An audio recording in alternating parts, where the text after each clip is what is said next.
कि जब कोई बड़ा संकट आता है तब अपने ही लोगों को बुलाकर उस संकट पर विचार विमर्श किया जाता है कि अब भाई बताइए ये विकराल समस्या है, इस विकराल समस्या का समाधान कैसे हो सकता है। हमारे सामने, हमारे बीच में, हमारे साथ, हमारे बीच में सर्व समाज के लोग बैठे हुए हैं। किसी को बुरा मानने की जरूरत नहीं है, लेकिन यदि हम दुखी हैं, पीड़ित हैं, तो हमें अपना कष्ट और पीड़ा कहने की भी अधिकार है। हमारा 40 वर्षों से हमारा घोष यादव समाज पीड़ित है, प्रताड़ित है। मैं आप सब लोगों से ये पूछना चाहूंगा कि यदि हम किसी के साथ खेत की सरियारी करते हैं और सिंचाई, गुड़ाई, निराई बराबर करते हैं और जब फसल तैयार हो जाती है तो हम अपने सजियार से कह देते हैं कि एक ट्रक लिए जाओ और मंडी में बेच देना, तो हमारा सजियार ट्रक ले जाता है, मंडी में बेच देता है और पैसा अपने ही खाते में ट्रांसफर करवा लेता है। जब उनसे पूछा आपने कि भाई हिसाब किताब कहाँ है, बोले ये बात है, वो बात है। गुंजाइश के लोग हैं हमारे लोगों ने सोचा कि भाई चलिए आगे अगली फसल पैदा करेंगे, उसमें देख लेंगे। तो वो अगली फसल भी पैदा की, उस फसल में भी पूरा सजार हमारा साफ कर गया। फिर तीसरी बार ताकत लगाई, फिर तीसरी बार फसल पैदा हुई, फिर तीसरी बार भी हमारा बेईमान सजार हमारा वही किया जैसा उसको करना था। इसके बाद चौथी बार बहुत ताकत लगाई, पूर्ण बहुमत की सरकार बनाई और पूर्ण बहुमत की सरकार बनाने के बाद भी ये फिर सजार पूरी की पूरी फसल अपने घर में, परिवार में, अपने गोत्र के लोगों को लुटा दिया। हमारे लोग टुकुर टुकुर करके देखते हुए रह गए। बताओ भाई ये बात सही है कि नहीं? आप बताइए। हमारे बीच में कहते हैं कि एक बार धोखा खाए वो बाणवीर कहलाए और जो बार बार धोखा खाए वो गप्पूनाथ कहलाए। तो मैं आप सबसे पूछना चाहूंगा कि हम राजे रजवाड़ों की संतान है, हम जमींदारों की, राजाओं की संतान है, हमें इन्होंने गप्पूनाथ बना के रखा है। तो बताइए, आपसे पूछना चाहता हूं कि हमें अपना हक चाहिए कि नहीं चाहिए? जोर से बोलिए, हमें अपना हक चाहिए कि नहीं चाहिए? और बेईमान सजार से छुटकारा पाइए कि नहीं पाइए?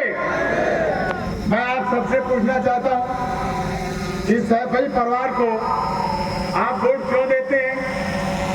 आप सैफई परिवार को इसलिए वोट देते हैं कि यादव समाज की ताकत को बढ़ाएंगे, यादव समाज की प्रतिष्ठा को बढ़ाएंगे, यादव समाज की इज्जत को बढ़ाएंगे। लेकिन आपने जब जब सैफई परिवार को ताकत दी है तब तब उन्होंने गाजीपुर से लेकर के गाजियाबाद तक सभी प्रतिष्ठित यादवों पर बुलडोजर चलाने का काम किया। और भाई किया नहीं किया? आप अपनी विरासत बरकरार रखना चाहते हो, आप पिता के बाद पुत्र, पुत्र के बाद पिता, पुत्र के बाद पुत्र, अपनी विरासत बरकरार रखना चाहते हो, लेकिन गाजीपुर से गाजियाबाद तक सभी घोष यादवों की विरासत क्यों खत्म करना चाहते हो?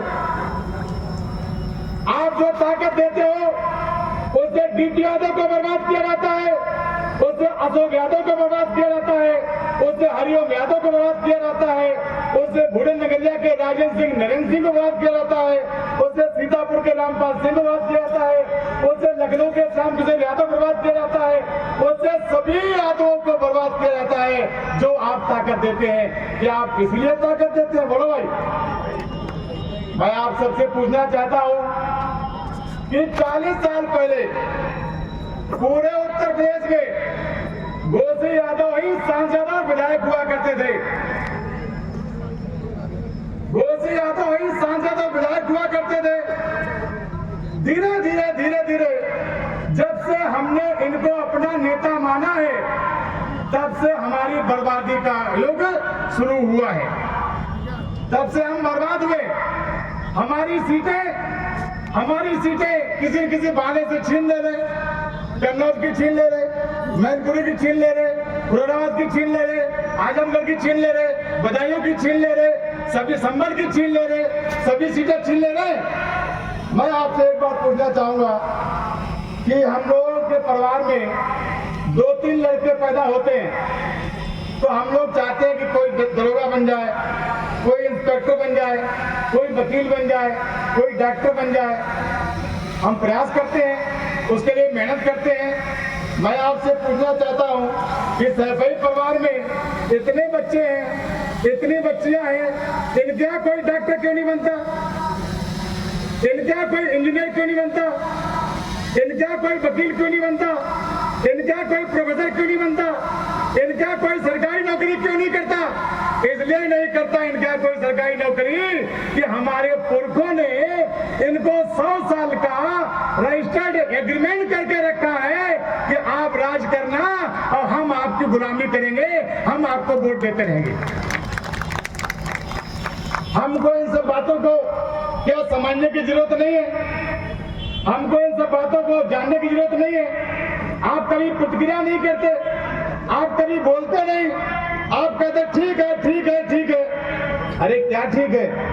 क्षमा सोबती उस भुजंग को जिसके पास गरल हो, क्षमा सोबती उस भुजंग को जिसके पास गरल हो, और उसको क्या जो दंतहीन, विषहीन और निर्बल। पनिया साहब के पीठ पर